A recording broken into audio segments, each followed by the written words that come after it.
3, 2, 1. Neil Eastwood, you are the author of Saving Social Care, you're the founder of Sticky People, and you're also the founder of Care Friends. Mike Corbett, you are the events manager for Health Plus Care, which is now been broken up into 4 different brands, and obviously you're going to tell us a little bit more about that in the show. Welcome to the first ever episode. Thanks very much, Simon. Thank you. Thank you for having us. Of the Care Home Show. So welcome, gentlemen. It's great to see you guys. So part of the reason why I wanted both of you on the show today is, of course, Mike, you're running the Health Plus Care shows, and then Neil, you're going to be talking on the show. So I thought that it might make sense to bring you gentlemen both together in preparation for the show this week. So yeah, Neil, tell us when is it you're speaking? Because I want to make sure. Yeah, day one. And which is Wednesday the 26th. Spot on. Getting that right? Yeah. 2:25. Excellent. Okay, lovely stuff. Note for everyone out there to make sure, obviously, they see Neil. He's a fantastic orator and knows a thing or two about recruitment and retention for the care sector. So well worth watching there. So, Mike, tell me, there's been a huge amount happening with Health Plus Care, obviously, lots of exciting things. Tell me what's kind of come about with the evolution, and how have you ended up splitting Health Plus Care into the 4 different brands that you have? Yeah, well, I think the evolution of the show, this is our 8th year now, effectively. So, the way we've seen it is NHS and social care, yes, they are integrated in some way, but actually are both incredibly important and deserve their own focus. And this is kind of part of the reason why we've split the show up. So we have residential and home care show, which is for social care, it's for private care, it's for anybody and everyone within the kind of care sector from that side. You've got the digital healthcare show, which is our integration part. So this looks at all the technology that is used in NHS, all the way through into social care and that journey of a patient or a resident. From that side, you've got the healthcare show, which is the pharmaceutical companies. It's everything that would go into the NHS. And then we've got another new integration part, which is our infection prevention and patient safety. The big focus is trying to prevent the illness, the cause from that side. So that's kind of part why this show's been launched alongside it. And also why it's kind of become a key brand under Health Plus Care. So Health Plus Care still exists, and that is our integration piece, but we've given each market their own focus, their own education, their own supplies and specialists, and we hope it creates a much more structured day, because we appreciate care homes and home care providers are busy. So actually we're going to give you a full packed 2 days, whether you come for half day, 2 days, you can make the most of it, no crossover content, and we hope it becomes a very rewarding experience for everyone involved. Fantastic, good stuff. Well, having been to the shows myself before, I know that they're of a great quality, so I'm really interested to see kind of how that works with the four new brands that you've launched. So, obviously, predominantly our audience as a show is going to be focused on the residential and home care show. What's going to be the focus of the show for this year for you? So we've got a few different focuses. Education is always key. So within that, people is our main focus this year. Whether it's the staff, whether it's your residents, whether it's the management teams, it should always be about the people. We've got some great talks, we've got some great speakers in there. We are supporting NACASH this year, great association. We're supporting Care Workers Charity this year, again, 2 kind of organisations who are looking at the people, and we are delighted to also be the kind of first platform for the launch of the Care Badge, which we are kind of confident is going to be a great addition, because it's a real stamp of authority and actually is uniting the sector. So Absolutely. People is our main focus, but also technology. We've focused on technology now for the last 5 years, and we are just really starting to see people adapting and adopting technology now on a regular basis. So actually we've gone through an exciting process now, and it's not about what is this, it's actually how can it improve my business. But also, we're now going into the world of AI, robotics, virtual reality, and this brings a very kind of much more exciting opportunity, because we're going into the next level stages of care and catching up with lots of the other places in the world who have already kind of implemented this, and I think that's going to be quite interesting for a lot of people. Fantastic. Okay, lovely stuff. Neil, obviously you're heavily involved within the sector. Why do you think it's so important that there are shows like the show that the Health Plus Care shows? Well, I mean, I launched my book at Health Plus Care 2 years ago. It's the obvious place to do it. It's the biggest platform. It's the one that people talk about the most. And I think the shows like that have a really important role because we need, as a sector, we're very introverted, the care sector, and often people are very focused locally and often quite reactive to what's going on in their settings. And we really need to get out there more and learn some best practice and meet people, and the shows play a vital role in that. So I think they're fab, and it's just like a big family reunion for me, wandering around the place. Extraordinary lengths you have to walk, of course. Absolutely. But thanks for choosing Excel. But no, it's a really important thing. And I mean, there are obviously more shows popping up, but this is the kind of granddaddy of it all. And I love going. Excellent. Good Love stuff. having you. It's a conversation that I'm having more and more with people around the collaboration within the sector, and you kind of talked about the community, the group of people that seem to be sitting on the cusp of just trying to push more energy, more kind of positivity, more innovation and things like that into the sector. And I guess what you've done is you've taken the best of that whole world and put everyone into one room all at once. So it's going to be That's what we try and do. You know, we're not social care specialists. That's not what we are. But what we are networkers. So my job, is to find the best products, bring them all together, save you guys time, save managers, owners, directors time by putting it in one place in one spot. And that's why the show keeps growing, and it's why we can have this conversation here, because actually it's, as Neil said, it's bringing people together, and the social care is a bit like a family in that sense. It's similar names, so why not do it one place, one time, and bring everyone together at that same time? Hopefully we'll bring some new people into the fold as well, which is good to kind of add some even more energy behind what's already happening. So obviously you raised a couple of points around the types of things that you want to be that are the fundamental essentials of the event itself. Tell me, what type of questions are you looking to kind of ask and answer around staff and resident experience? Yeah, so that's kind of a twofold question, really, in terms of kind of staffing from that side. The issue, not the issue, but the questions we get asked every year is how can I improve recruitment, retention and training? And that's why we bring in specialists like Neil to come and chat. The one-trick show pony. Yeah. We've got kind of recruiters who are talking. We've got kind of specialists focusing on leadership from that side. And so, if you can get your staffing right, then lots of the other jobs kind of look after themselves. Mm-hmm. So that is why it's always at the forefront and the main question anyone asks, because actually it then lends itself to everything else. And then that's when it goes into residents. What we're experiencing a lot more at the show is care homes in particular want to offer them a better experience. So it's almost have the hospitality of a hotel, but make it feel like you're living in your own home. So we've kind of got talks focused on interiors, how you can make it, feel like you've got that hotel experience, but actually still have that homely warmth from that side. We've got kind of people focusing on activities. What activities can you do to make it more rewarding?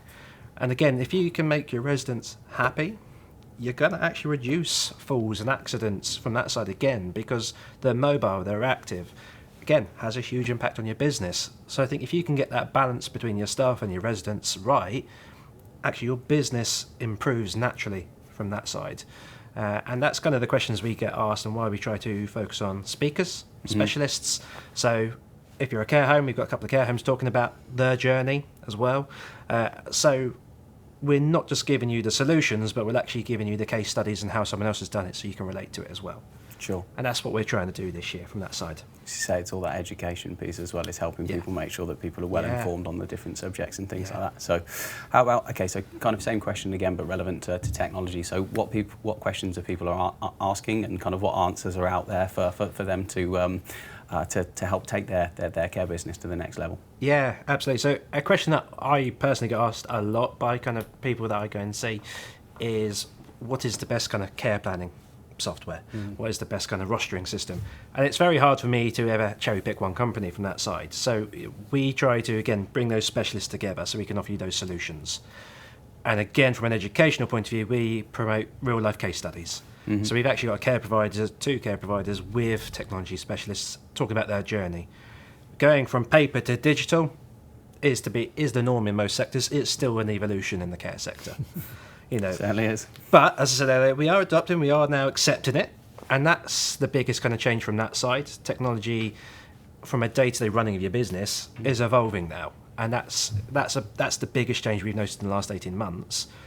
And I said that the other side is then the new technology, the robotics, the AI, VR. That's exciting because that actually, these are people that you've seen on films and on TV programs. Well, it's real. Now, the fact that, you trying to market your business, actually what you can do is, put a VR headset or go on someone's website and you can walk around a care home so the families get a real understanding of what it's like. Well, actually, you're changing your marketing, you're changing the experience again. Mm-hmm.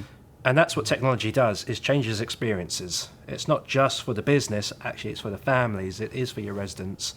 And again, the more we use technology, the more exciting opportunities become, more rewarding opportunities become, and technology should now be seen actually as an enhancement and to go alongside your staff. It's not there to replace staff. And I think, touch wood, most people seem to be understanding that now. It's a tool to make lives easier so you can do what you're good at, care, rather than actually a replacement system, which I kind of still feel like people felt was the case 3-4 years ago when we really started pushing technology first. People didn't like tractors at the beginning of the Industrial Revolution, so I think that's just going to be natural that some certain people are going to be, maybe the more sceptical people will need a bit more encouragement, bringing around to the idea that, that technology will hopefully be a good thing. So it's interesting. So have you ever heard of Moore's Law? So Moore's Law is the exponential growth of technology over a period of time. So if you look at it on a graph, it's just basically like an upwards, an ever-increasing upwards curve, if you like. I feel like for the care sector, we're kind of right on the cusp of that. Interestingly as well, so there's a book called Crossing the Chasm. I don't know whether either of you gentlemen Geoffrey Moore. Geoffrey Moore, there you go. So that's basically much more educated than I am. Yeah. It's basically a book about the market adoption of different technologies. Yeah. It's a really, really fascinating read, but whenever I start talking about tech, I always refer to those two things because I think they're highly relevant to just what's going on in our world at the moment. So it's fascinating. And also, I think the labour force, 35% of the labour force are millennials now. Yeah. They're expecting, if they found a job, took a job in social care, what the hell are you guys doing with all this paper? Yeah. What's that all about? So if we want to keep people and attract them in the first place, we better get into the technology. And I think it's really, I would echo what Mike said. From my perspective, which is more recruitment focused, but certainly it seems like we're in the golden age of adoption now. Yeah. Finally, it was 10 months pregnant for so long, and now it's really taking off. So and I think it's kind of what you said from that side. It's the millennials are kind of growing up, going into care, so you would want that. But actually, the residents that you're coming into homes in the next kind of 5-10 years, they are used to smart technology to some degree as well. Yeah. So they are expecting this as the norm rather than it being alien to them.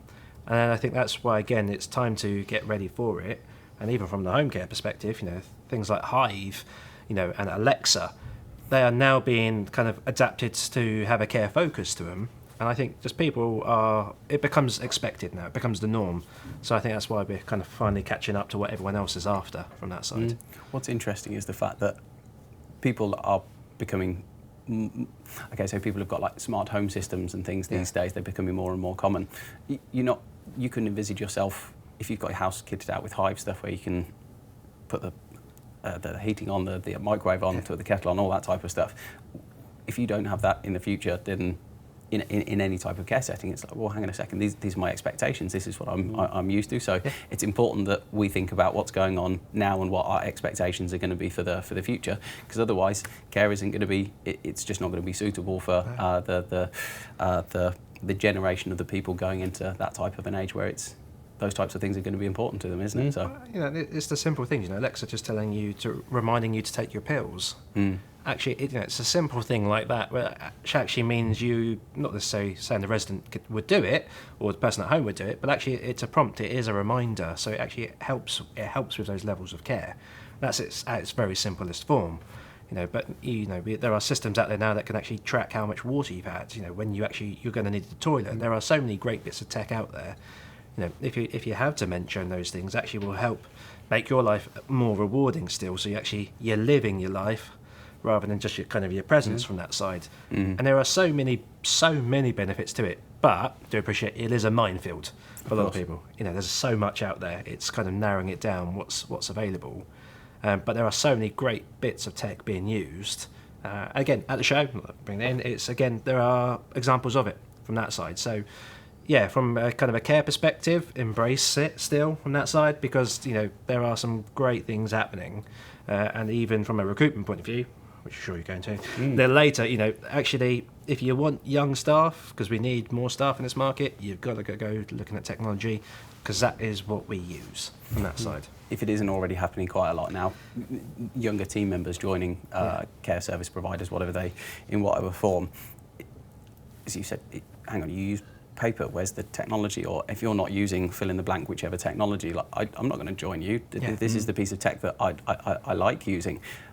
It's going to be a massive roadblock for anyone with recruitment and retention issues anyway, if they're not changing with the times ultimately. So, I mean, that's why shows like yours are absolutely fantastic. So, it sounds great. Are tickets still available for people? Tickets are available, yeah. So you can still register on site today, or you can come on Wednesday, Thursday on the door again if you are care home care provider, nursing home. Tickets are free. So, yeah, come along to the show. We look forward to seeing you this week. Superb, lovely stuff. I'll make sure that the website's on the show notes and things as well. So, excellent. So, Neil, tell us a little bit about what you're going to be talking about at the show later on this week. So there's so much to talk about recruitment and retention, of course, and I'm going to be focused on looking at the trends in recruitment. So particularly, we're going to touch on technology, but I'm going to look at what's working and what isn't working. And I think giving people a view, because I have the privilege of talking to many different care providers, I can kind of get a macro view of what's happening and what's working. So sharing that, I find, is really effective with people. So I typically we'll look at sourcing. So many care providers still are totally over-focused on internet job boards for their sources. That's a problem. So we need to look at diversifying. So I give them statistics and proof around looking at different sources they perhaps haven't considered, or some, like employee referral, that they usually aren't getting as much out of as they could. And so we'll look at those. And then I look at candidate experience, and this is an area we're really desperately bad at in the social care sector, because we don't have customers, or rather we do have customers, but we don't have a marketing department in many cases. We don't have to fight for customers. Luckily, demand is all sorted. So that means we don't have the same approach to selling the job as someone might do in an all-substitute career, or in hospitality or retail or whatever. So there's so the experience often is really horrible to apply. So I often explore ways of improving that, how you can build a relationship with people. We need to communicate with them more. So there's kind of area, and then a lot of pain on onboarding. So if I talk to care managers, they really recoil when I talk about the no-show rates. Yeah. So that is a big pain point, is people no-showing. And we think that's between 50 and 75% if you are overexposed to internet job boards as your main source. And so that's disruptive to the setting, disruptive to the manager, and in many cases there might be involving residents in the recruitment. That happens more and more, which is good practice. Well, that's disruptive to them and disrespectful for them too. So we'll look at ways of improving no-show rates, and the chasm of doom, as I call it, so someone accepting your job offer and then they just disappear, abducted by aliens. What happened? Well, they've got lots of different job offers and we didn't build enough of a relationship, so we look at that. And then I touch on some long-term retention techniques as well. So there's like tons to squeeze in, and I never get enough time, so I'll speak quickly. Got you. Well, all sounds good. Have you ever heard of a piece of Google research called 0 Moments of Truth? No, I haven't, no. So well worth looking into. They use it predominantly from a marketing and branding perspective. So Google is obviously a heavily data-orientated organisation. And what they've worked out is that for people who are making any significant purchasing choice, that they want 7 hours worth of content, that they want 11 different experiences, and they want it on 4 different mediums.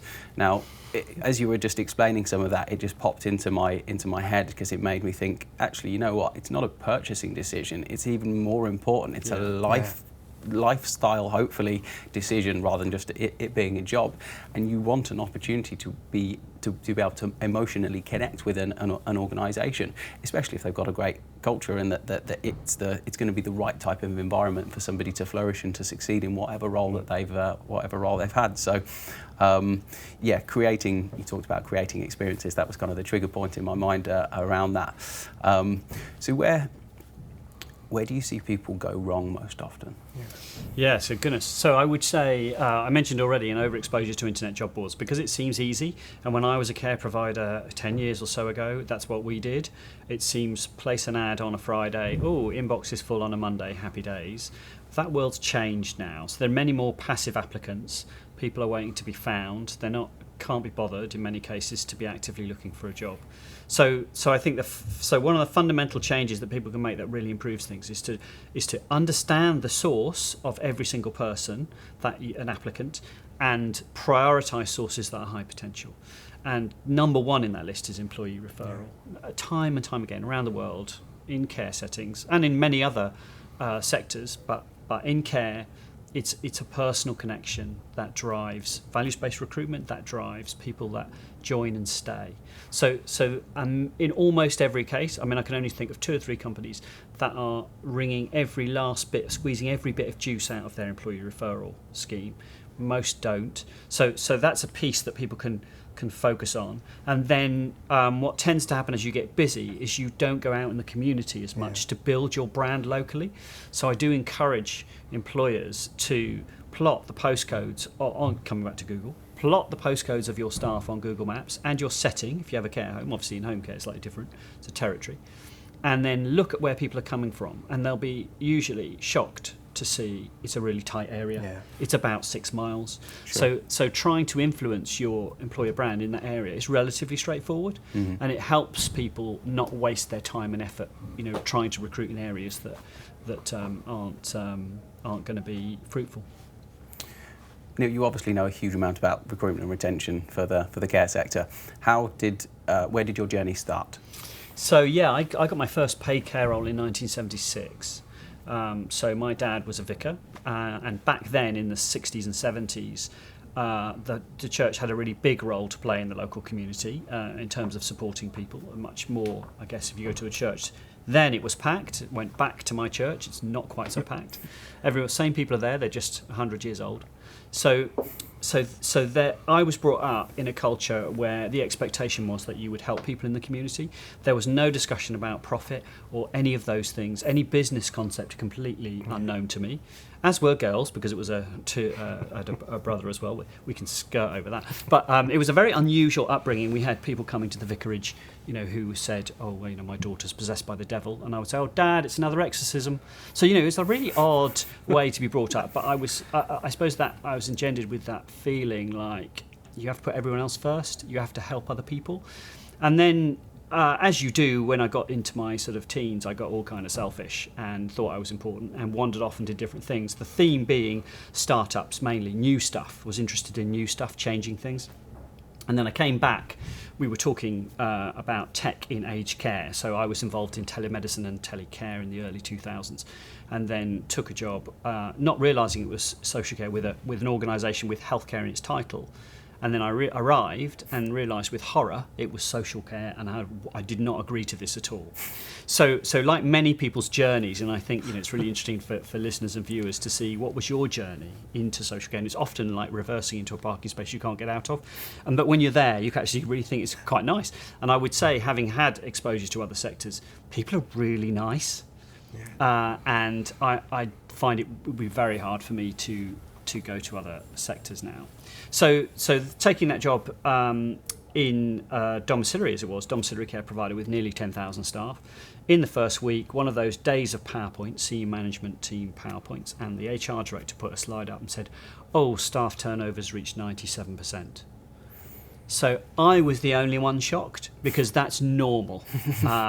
And I thought, is nobody bothered? Yeah. Should we not do something about it? And my immediate reaction was, our managers in our 125 branches around the country don't know what they're doing. They're forcing people to leave. They're horrible. Completely, largely wrong. It was the source of staff. People who weren't committed to social care were planning on leaving anyway, didn't expect personal care. We didn't explain stuff enough. We didn't treat them well when they joined, but mostly they were going to leave anyway. And so then I got really interested, thinking we have to find solutions, and that got me travelling around the world, looking at social care markets, so usually Northern Europe, America and and Australia were the key targets for me. And then I found it. In almost every case, there was a provider doing something really clever that they'd figured out themselves. And because they don't share it often because they're local, they're fighting for the same stuff, so no one's going to say anything. So I just kind of pick all their ideas out and then give them to other providers to see if we can repeat that. And when we do, I kind of put it in my bucket of good ideas and ended up with a big bucket in the end. It's interesting, isn't it? You talked about having a macro view. You've got a macro view because you do so much international things as well, which must be really quite interesting and hugely insightful for the people that benefit from the content that you create, the speaks that you, the presentations that you do, and of course the book. So, Saving Social Care. Fantastic book. I've got it on Audible. I sat and listened to it. I think I've listened to it 1.5 times. I'm going through it a second time just to make sure I'm picking up all the important things. So yeah, how did writing the book come about for you? Yeah, so I mean, it was triggered. I wasn't planning on writing a book at all. I didn't know anything about writing a book, but I did find repeatedly. So I started getting asked to speak more and more and more because the topic was getting really fascinating for people who were starting to feel the pain. I think when I started, people were like, not really bothered. And then obviously the market has changed, I think, forever. The labour market's changed. And so it's become fundamentally critical to the business. And as Mike said, it's like the number one thing that all providers have. It's either recruitment or retention. Sometimes they focus on recruitment. It should be retention, but the combination of those two things. And I found I only get 20 minutes or half an hour. Sometimes I do a whole day. There's still stuff I'm leaving out, and I'm kind of gabbling to try and get all of this content out. So I was with a provider over in Bristol, lovely guy, and he said, you should write a book. And immediately he said that, I thought, I've got to do that. I am absolutely going to do that. And then it was a really interesting journey because I got a publisher. They said, well, that sounds like an interesting topic. So then I started writing without really any guidance, and I kind of just vomited all these thousands of words out onto the page. I was like, yes, they can be free now. And I wrote all of this. I wrote pages and pages and pages. It took me about 3 weeks to kind of get 40 or 50,000 words out. Whoa. And I was really pleased with myself by the end of it. And then I sent it to the publisher, and then there was this awkward silence. And then they called back and said, oh, yes, Neil, really interesting. The content, we love the content, don't we, Judy? Yeah, love it. But your structure is a mess. Your chapters are different lengths. This is all a no-no. And it's too long. So the rule, they said, was 40,000 words for a business book, 80,000 for a novel. They said, we're not writing a novel here, are we? No, okay. So then I found it really hard. I had to go back to what I'd written and restructure it. So each chapter has to be quite disciplined. You kind of say what you're going to say. You make 6 points. You summarise those points. And you're done, and that has to be the same length as the next one. So the writing initially, the content was really easy. The polishing it and making it like it should be, it's very cookie cutter how you should do it, which I never really realised. That took all the time. So I started on Christmas Eve after 2 glasses of wine, 2016. Good place to start. And then I knew I committed. I think it was Mike or Charlotte committed me to launching it at Health Plus Care, and I was like, oh, that's ages away. That'll and be then fine. I'm absolutely panicking. So anyway, I did it. Yeah. That must have been a wonderful opportunity for both of you as well, obviously, to attribute both of the both brands together at the same time. That must have been From a lot our of fun. point of view, Neil's always kind of got a crowd of his audience, but it was lovely to actually see people queuing for the book as well. And that's 35 selfies, since you're about to mention it. and that was the difference, because it was, you kind of, again, set a trend. There are quite a few books now for the care sector which has kind of come out. And it's great because it's another medium for people to get all the information they need. As we said, we're only one. We offer face-to-face, but again, like the podcast, like the books, not everyone's the same. And I think what it's done is actually allow people the opportunity to start taking in the information at their own pace.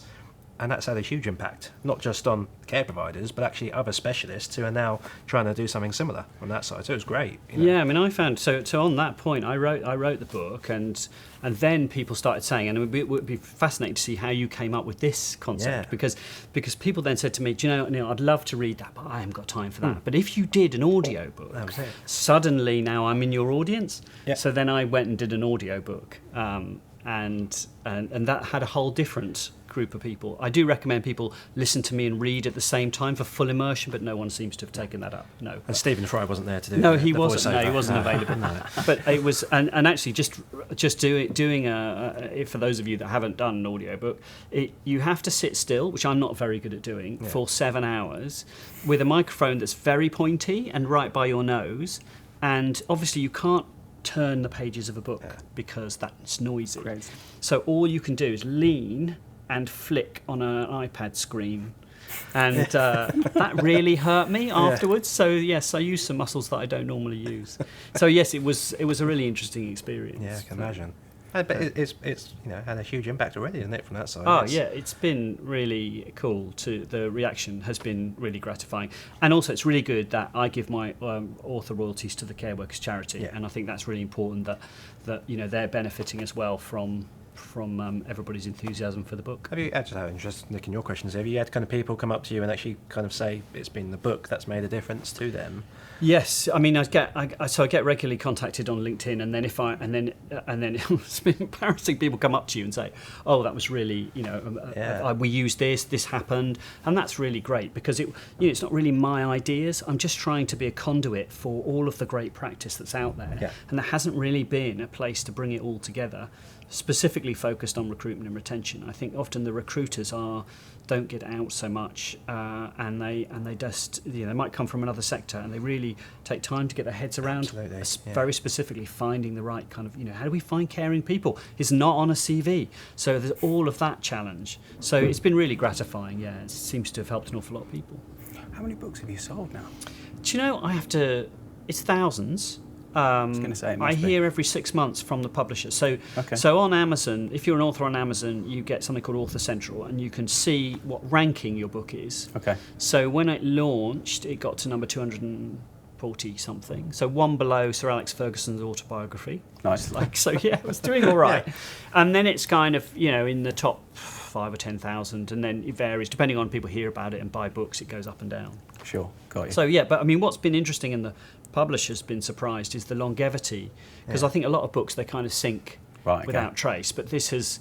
And then there's some people who do publicise the book, really not, I don't ask them or pay them, but they, I think there's word of mouth about the book as well, and so that's really helped. It's just been a sustained sale, really, for the last 2 limit years. of timelessness, doesn't it, to it, really, because it's the same problems all the time. It is, yeah. It is, yeah. I was just going to throw in a shameless plug. If anyone hasn't already bought or read the book yet, to get involved, get themselves on Send it to me and Amazon I'll sign it. That support that one as well, yeah. I think it's important to note as well, the Care Workers charity. Most people will have heard of the Care Workers charity, but Neil, give the world a bit of an intro on what those guys do and why it's so important that you gave the royalties to the Care I mean, Workers charity. really is our sector charity, and I think they've shone a light on the financial hardship of many paid care workers. And what I find from my recruitment work is that these are giving people who are giving in other parts of their life as well. So they may be caring for other people, a loved one, as well as doing their job, as well as caring for a family. And, the sector, obviously we want to pay people as much as we can. It's difficult for a whole range of reasons that they can't ever get paid what they are worth. And so having a charity that's specifically focused on hardship and on helping those guys out with a very crystal clear mission, I think is really, really good. And it's great that there are so many employers getting behind it in the sector. Massively. And I think there's a Snowdon Walk coming up this week, perhaps. So, yes, it's great bunch of guys, and they're really going places. So. Absolutely. No, I'm a big fan. I'm an unofficial ambassador, and if I realise that people haven't heard of them, obviously I'll make sure that they get the whole spiel, because it's an important charity, and they've come an awfully long way in the last few years as well. Absolutely. So it's great to see. So you've obviously got some personal connections to the health and social care sector. What does it mean personally for you, relevant to what you've managed to achieve with the kind of the different, let's say, ventures that you've been involved in? Yeah, I mean, I think primarily we have to focus on the people, the vulnerable in society that need the support and help. And so I think all of the work I do is helping not only find the right people who wouldn't have thought of a career or a job in social care to be made aware of it, to be contacted, and then have a very fulfilling role that they might not have had in another alternative employment in retail or whatever. But as I see on LinkedIn many times, there's a quote from Richard Branson that appears regularly that people will share, and that's, if you concentrate on your employees, then the customers are going to get a good experience, and that never more true than in social care. So I feel that's my kind of North Star is in my small way, can I help take the stress off the existing staff because we can find more of the right people that stay, so they're not having to pick up every shift, they're not having to have agency staff coming in, that they feel valued. If I can make some small contribution to that, then I'm very happy to keep doing it. Happy days. Mike, it must be quite similar for you as well, because obviously you're effectively creating a forum for all of this exciting, important stuff to kind of come together under one roof and things like that. I guess it must be quite similar for yourself, and it's building up to the big crescendo at the moment as well, so it's probably at fever pitch excitement. And this is it. The next couple of days are going to be the truth of all our hard work, not just for a year, but for the last kind of 8 years from that side. And it's kind of mirrors what Neil said.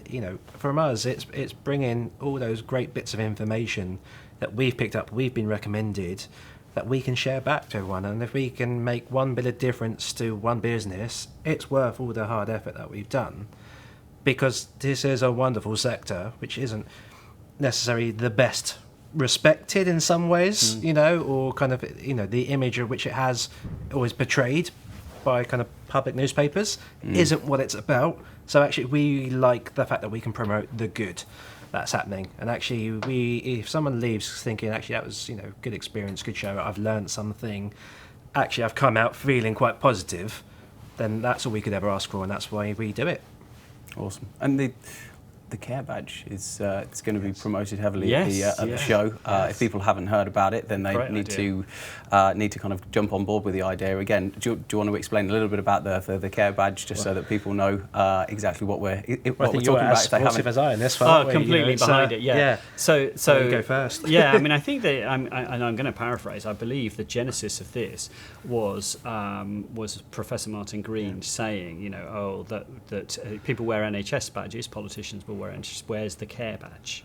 And I think that triggered Robin Batchelor from EveryLife Technologies to say, I think to his colleague Bruce, why don't we just do something about it? And I think that's just a wonderful kind of serendipitous moment, and it's taken off. And so yes, it's really been a success story, and it's thousands and thousands, I believe, are being sold right now. And I think it gives the sector an identity, and I think particularly for care workers to feel pride in the badge. So it's really what a great idea. It's one of those, why didn't anyone do it a long time ago?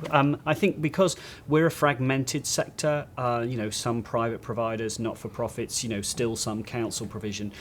We're not a single employer like the NHS, and therefore it's difficult, even where we've got great trade bodies, to have a single voice, and there isn't really one figurehead. So, it's just harder for us to kind of get together, but hopefully we can all get behind the badge. Absolutely. That's why we picked up, it was Professor Martin Green's comment about, being a fragmented sector, and actually we should be seen like the NHS. Well, that's kind of why we turned it into a residential home care show, was to give the sector its brand. Sure. So the fact that, when we heard it was coming out only probably about a month ago, now actually they're kind of starting this, we're delighted to back it and support it from that side. And a bit of a selfless plug here, anyone who attends the show this week will get a free care badge. Fantastic. But any care providers out there who want them, they can buy them on the website, Care Badge website. But no, we're grateful for EveryLife, Care England and Appetito, who will be giving them out at the show. So come and support the sector and wear the badge of pride, I would say. Yeah, and that's when I get mine, I believe. We'll get them then, don't we? So fantastic. I look forward to adorning mine as well. Yes. So excellent. What an important part of the conversation for today is the launch of Care Friends. This is your latest venture. Give us a bit of an introduction on Care Friends then, because I feel like it's a very important technology launch. But give us the overview. Let us know what you're up to. Yeah, so it's difficult to big up your own thing, isn't it? But so the genesis for this is, as we've mentioned already, touched on, that employee referrals are the single biggest. They're just it as far as high quality staff who stay in a setting. Sometimes you have to be careful of family members. Mum is a care manager, daughter is untouchable as a care assistant potentially. But with a few minor wrinkles, other than that, it is just the best way of recruiting staff, particularly in the context of internet job boards and other sources becoming much harder to deliver both quality and volume. So, embarrassingly, I mused on this for a number of years. It was staring me straight in the face, because I was thinking, when you do polls of care staff, and I advised the Department of Health and Social Care last year on their National Recruitment campaign, and some of the focus group research reinforced this, is like, people who work in care are so proud of what they do, and they would, most of them would never want to do anything else. So why are they not shouting about it? Well, actually, in many cases, they are to their friends and family. It's the scheme, it's the employee referral process that's broken. One of the challenges for employers is, particularly if you have a workforce that you don't see all the time, and in a care setting there are shifts, you don't have everybody together. It's even worse in a home care setting, and learning disabilities are much more community focused, is that you have to remind people constantly, do you know anybody? And of course people just forget. So there was that challenge. And then, of course, if you do know somebody, you have to go and find a bit of paper in the office and fill it in, and then you might or might not get paid several months later than the person joining. And so this, to me, was screaming out for some digitisation, some removal of this friction. And so I looked at the possibility of an app. Now, the general rule seems to be, with apps, you have to do the thing quite regularly to have an app. And referrals do happen regularly for the people that are referring. So an app looked like it would be a perfect thing. We built a basic version of it. We borrowed one and knocked it into shape. And we ran a pilot in home care, which is the toughest recruitment environment, starting in late October last year. And the concept is, the way it works is that we're taking, let's say that a provider is offering, I'll pick an average figure, 150 quid for if you refer somebody, and you get it after 3 or 6 months. What we're doing is saying, we'll take the 150 quid, we'll actually give you £1 in points, so a point is £1, 1 point per share on social media. So you get your app, you can tap on the job you want to share, you choose the method of sharing, so it might be SMS to you, Simon, because I think you're working in Lidl but you're moaning and I think you'll be a great care worker. And then I can send a personal message with a little application link and send it straight to you. If I do that, I get a point as the care worker, and a point is £1. So I'm building up these points. Now, in the pilot, we didn't cap the points, and 2 care workers shared with each other 1,300 times. So I was like, oh, that wasn't meant to happen. So we've built in a cap now. So you can share as much as you like, but you're going to earn whatever the employer decides a month, £10 a month in sharing. Because the real story is that if I sent that link to you, you would then tap on it, because it's a personal thing from me, and then we don't ask for a whole application form, just your contact details. Then that goes through to a portal to the recruiter or manager saying, ping, Simon has applied, and he is connected to Neil. Now, if I was a great care worker, they're going to be thinking, this is going to be good, because what I've done is values-based recruited you. I've picked somebody, and in the context of needing transport, particularly in home care, would be, they've got a car, or they've got, and you've got time, and you understand it's weekends. I've explained personal care to you. You're like a super profiled a hot prospect for care, much more so than the people that are randomly applying to all sorts of different jobs on a job board. So I would get more points when you applied, and that can be decided by the employer, a couple of points, a couple of pounds. And then if you came to interview and it was successful, just click on the screen, the recruiter would, after you've left, and I would get a notification saying, oh, well done, he's turned up, you've got £10, 10 points. And I can build these points up. The bulk of the points when you start, so if you actually start work, I would get the bulk of the remainder of the 150, and then we keep some back. So the system knows that you've started, and in 12 months' time it would ping a note to the manager saying, is Simon still working for the company? And if they click yes, I get a loyalty bonus. So I'm incentivised to keep you in the organisation. What we also found that works really, really powerfully is that, and this addresses one of the main pain points that recruiters talk about all the time, which is the time it takes for England, DBS, but police checks in other parts of the UK, and referencing. all of that stretches out the time to hire compared to Tesco's and Aldi and all these alternatives. So what happened was that in the pilot, the employer said to everyone that accepted the job offer, haven't yet started, haven't come into the office, download the app, start earning points. And they did. And then they're recommending people. So what we found in the pilot was each person that joined recommended 2 other people. So you're actually getting a 3-for-1 deal on your recruitment. Yeah. You're accessing new contacts and networks in the community. And those people have a balance of points that they have to join to claim.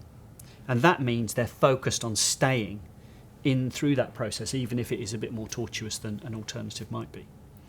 So then we said, right, we don't want to have just churn between care providers. So we've got a bonus of points on hire. If you were new to care, if you had not been a paid care worker or support worker, I get an extra bonus of points. So I'm incentivized to look outside the sector to find great people with the right values and bring them in, rather than just taking people from the local care provider.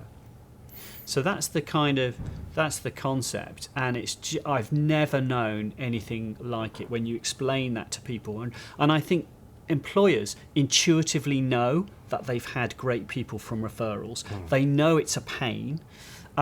We did focus groups because obviously this lives or dies by the user interface and whether the care workers get behind it. Yeah. And I did a focus group, embarrassingly, and I had a group of care assistants, and I said, okay, I'm Neil, and I'm going to ask you some questions. The first question is, do you know what an app is? Anyway, the laughter eventually died down, and they said, of course we do. They all had smartphones. I said, okay, so do you understand the concept of collecting points? And they're like, hold on, Neil, right.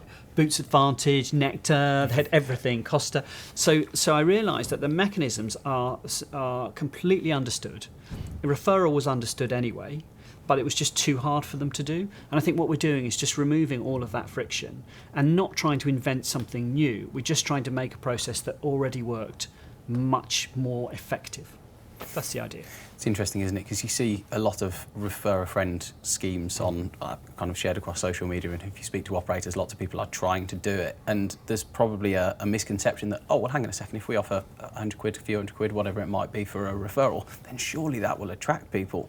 And it's just not that straightforward. So again, the fact that you've got rid of a lot of the barriers to entry to actually making that a pretty smooth process by the sounds of things, it's a great idea. As far as pieces of tech go, I think it's fantastic. So I guess it builds community again, like you were saying earlier. It does, because you're staying in your mile radius from that side. I mean, what we've also done as well, and again, most good ideas are not mine, I've learnt, is that the employer in the pilot 2 weeks in said this is going really well, but he had a problem, and that was not related to Care Friends. It was related to, he sends out questionnaires for his staff to complete, and really they don't complete them. So he said, oh, can I offer a point if you return the questionnaire? So suddenly this is all now exciting to people. So then he said, can we give bonus points for other things as a recognition currency for care staff? So if they complete training, if they stand in for a shift, if they help out in some way. And so we built that in as well. So what I think that will do is engage more staff with the app, because there's points coming in, smaller amounts, for other things that they're doing well anyway. And then they'll think, how can I earn more points? And in fact, when we spoke to the care staff, and this was kind of the autumn time we were doing it, so very much they were focused on building a pot of points up to convert into cash for Christmas presents. Yeah. And then, of course, this time of year, it'll be focused on holiday. So there's always something to save up for. And it's hard, for them to save out of their normal earnings. And so what another exciting element of this is, potentially we're going to take money away from internet job boards, which is largely ineffective, and redirect it back to the staff and actually give care staff more money for becoming recruiters. Just talking to friends they know could be wonderful care staff. So it might work really well. We'll see. So we won some EU funding on the basis of that small pilot. It was so successful. And the care staff refused to stop it, so it kind of had to carry on until we built the main app. And we won EU funding for a pilot in Cornwall, a big beta trial in Cornwall, and that's what's going to happen in the summer. And my feeling is, if you can recruit for social care in the summer in Cornwall, it's basically going to. So I've said our target is one person, and we'll be fine. One of the most important some of that kind of connective tissue that binds all of that together is not just the technology, but what you talked about, value-based recruitment. The fact that there's almost a certain amount of kind of Darwinism, natural selection process going on, because I know what my job entails and the type of person that I have to be successful in this role. I'm not going to go and speak to somebody that I don't think is going to buy into that whole kind of the whole ethos and the whole purpose around working in a care setting. From your experience, how important is values-based recruitment for any care provider? Oh, it's critically important. I think the challenge, and Skills for Care are great advocates, of course, of values-based recruitment, and I believe Oxfordshire County Council was one of the first. I remember being involved in pilots, so shout out to them too. The challenge is in a tough recruitment environment, it's very hard to hold the line when there's one person turned up for interview out of 10. And you're desperate for staff. If you have, if you're facing agency staff as the alternative, and so the challenge for us is how can you values-based recruit in this pressurised environment where you're under stress to take somebody. And I think so. Employee referrals is a great example of values-based recruitment because you don't have to make any more effort. These are people being hand-picked from the community for their values by someone who has known them for a while to be able to form that opinion. So I think that it's a perfect example of values-based recruitment. Where values-based recruitment has been tested and where providers, and I think there's a groundswell towards this, despite the pressure, then we do see advantages, and particularly in terms of retention, consistency of care and so on. So it's definitely a very valuable thing to do, and Skills for Care run workshops on, particularly on the values-based interviewing piece, because that's a very different approach to asking questions off a photocopied sheet from 1980 and you don't know what the right answers were anyway, and that happens an awful lot, is to probe into the particular attitudes and values of that person and keep digging with examples until you get an impression of demonstrated their values come out from what they say. So I would encourage more providers to do it, and I think more employee referrals is going to take you down that route anyway. It's interesting. We're seeing more and more within our business. We spend a lot of time helping care organisations to map out their vision and their values, and we're getting more and more inquiries from people who are kind of saying either we're on the journey already, we've started to map them out, and we're working out how to integrate them into our business successfully as a decision-making toolkit, whether that be recruitment and retention or anything else, because that should be your operating system for the way that your team operate. Yeah. What's interesting is the fact that there are more and more people now who they've got the right intent. They understand that building their culture, having it by design rather than by default, is becoming more and more important. But they haven't quite got there yet. So the intent is there. They recognise that it's important and that there will be business benefits and care delivery benefits and benefits across the board. There are still people out there, unfortunately, who haven't quite worked out that having these cultural assets within your business are actually fundamentally important. It's not just some woo-woo idea out there that, we need to have a vision and values because we'll stick it on the boardroom wall and never think about it again. It's an essential business tool, and that's just a prime example of how important it is to make sure that you get the right people, because everything that we've talked about this from the perspective of what both of you guys are up to in the world and what we're up to in the world, it's all about people at the end of the day, isn't it? And if you can't emotionally connect with an organisation, whether you're buying something, whether you're in a recruitment process, whether you're being led by someone, you're never going to rationalise a decision if you haven't already emotionally connected with it for whatever reason, unless you're in some type of weird, autocratic, horrible culture anyway, which nobody wants to work with anyway. So it's.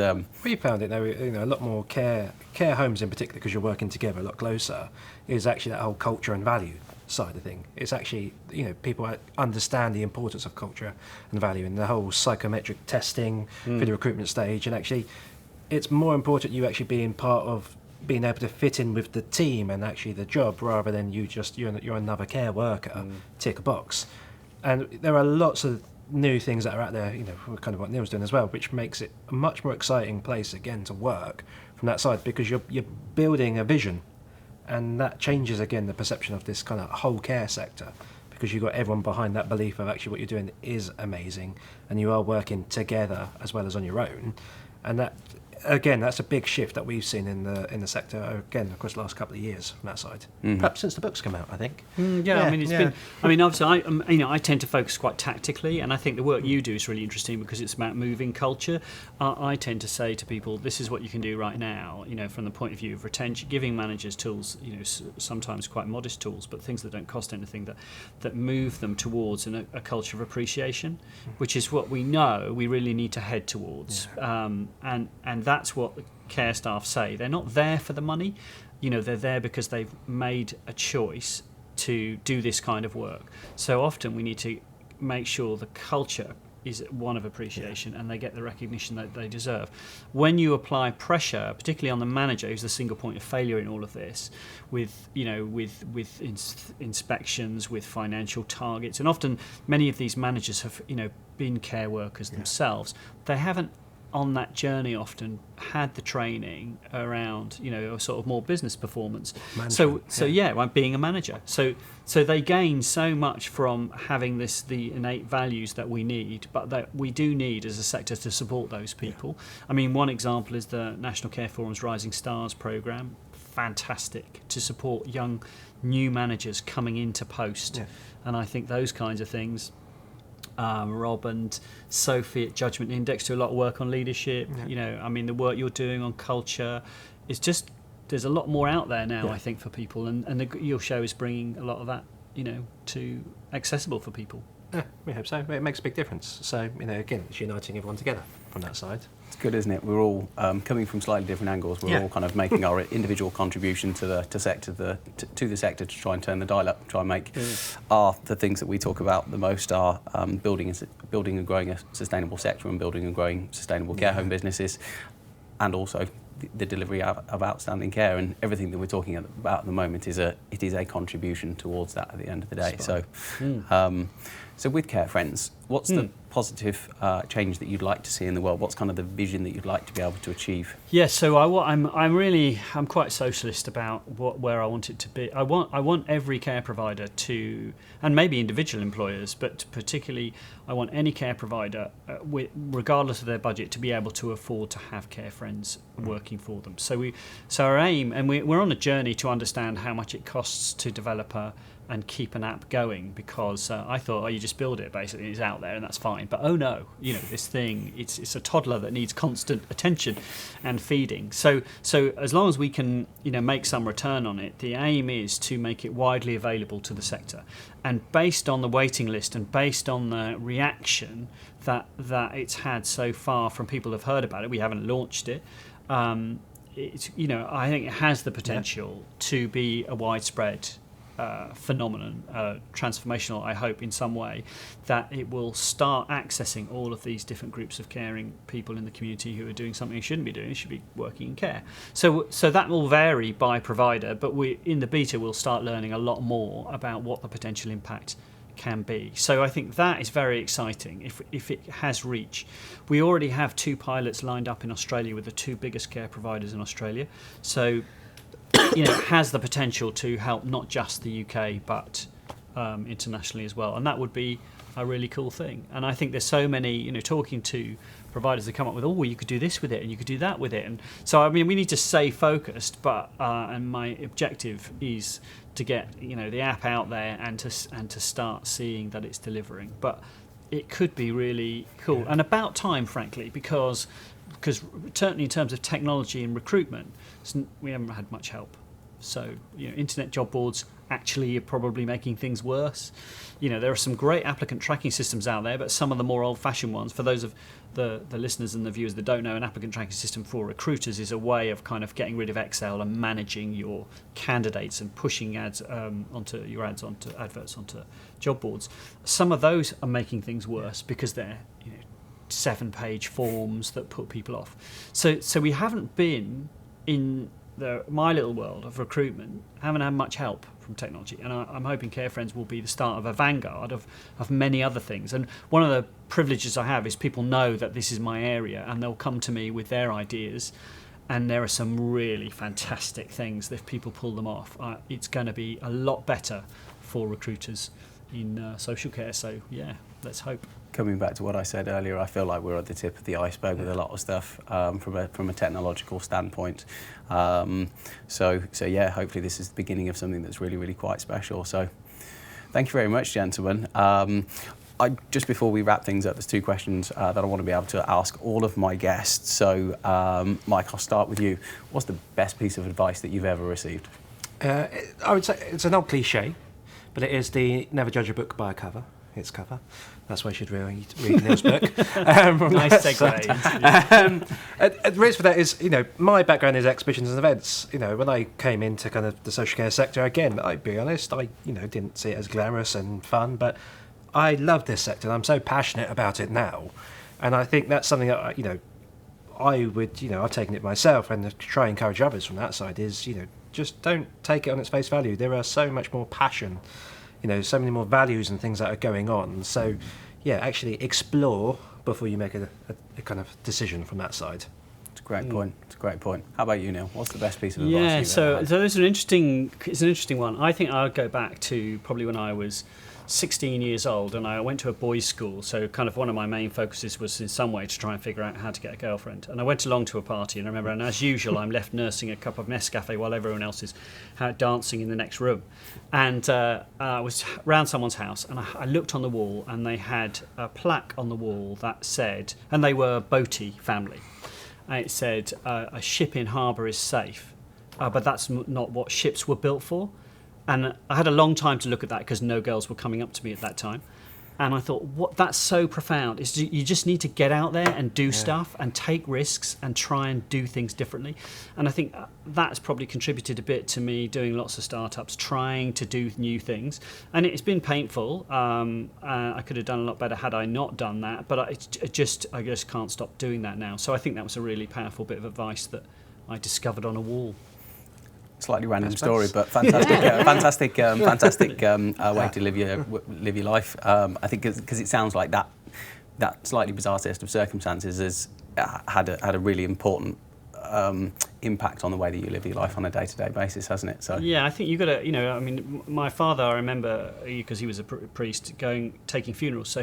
So we would have the funeral car would come and collect him, and then often on a Monday, he would go and do funerals, and I would be in the car, have to sit by the crematorium, and it kind of made me realise at a young age, actually life is finite, and so you just need to get on and do stuff because there's a limited time, and now I'm over 50. There's definitely a limited time, so my clock speed is getting squirrel-like in terms of trying to get stuff done. So I mean, I'm really totally focused on the Care Friends thing, and I really hope it does deliver because it's just good to take risks and try new stuff.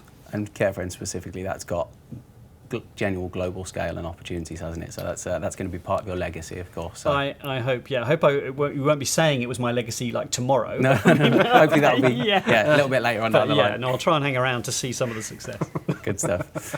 Last and final question. So, Mike, if you were to give somebody within the care sector a piece of advice if you were looking to give somebody within the care sector a piece of advice to kind of set them off into the world, to give them some direction, if you like, what would that piece of advice be, do you think? I think almost just to mirror kind of what Neil said, and regarding the app, it's if you've got an idea, you've got, whether it's a product, a solution, don't hold it back, talk about it. If you can change one person's life, whether that's a resident or a member of staff, go for it. Because actually, there are so many great ideas in this sector, not enough people speak up. And we've seen so many great products and solutions and activities going on. And so that's what I would encourage everyone. Speak your voice, be strong with it, be confident with it, and tell one person, because it might spiral into an app that's going to take over the world. So that's what I would say on that side. Fantastic, thank you. And Neil, if you were to give somebody entering into the care sector one piece of advice, what would that be? Well, the largest group of entrants in the care sector are care workers, care assistants, support workers. So what would I say to them? I think they should be careful to take care of themselves. I think giving people put their own health at risk and they don't take time for themselves. And I came today from a breakfast workshop from someone talking, a wonderful speaker, R. Scott Boots, talking about stress in social care. And he asked us at the beginning of this session, think in your head of 3 people that you love the most and care for the most. And I thought, that's odd. Anyway, I thought of people, and at the end he said, how many of you put yourself in that group? And being British, nobody did. And I thought, isn't that telling? We just don't value ourselves, and we don't look after ourselves, and we don't take time. And I think that never more true than for our care workforce. Absolutely. And I think if the more we can do to support them, the better. I think those are two fantastic bits of recommendation and advice. So, gentlemen, Mike, an Thank you absolute very much. pleasure. Thank you very much, Great. Neil. Thank It's you, been a real Simon. pleasure. Thank Thank you. you very much for your time.